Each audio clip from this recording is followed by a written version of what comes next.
सवारीचा घेतला पावलांनी आम्हा वाळवंटी तुझी सावली गळा भेट घेण्या भीमेची निघाली तुझ्या नाव घोषात इंद्रायणी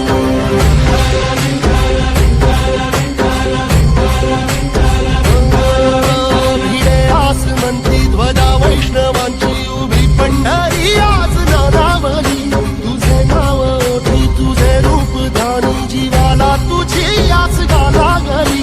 सगळी बाप साऱ्या जगाचा परी तू आम्हाला करांची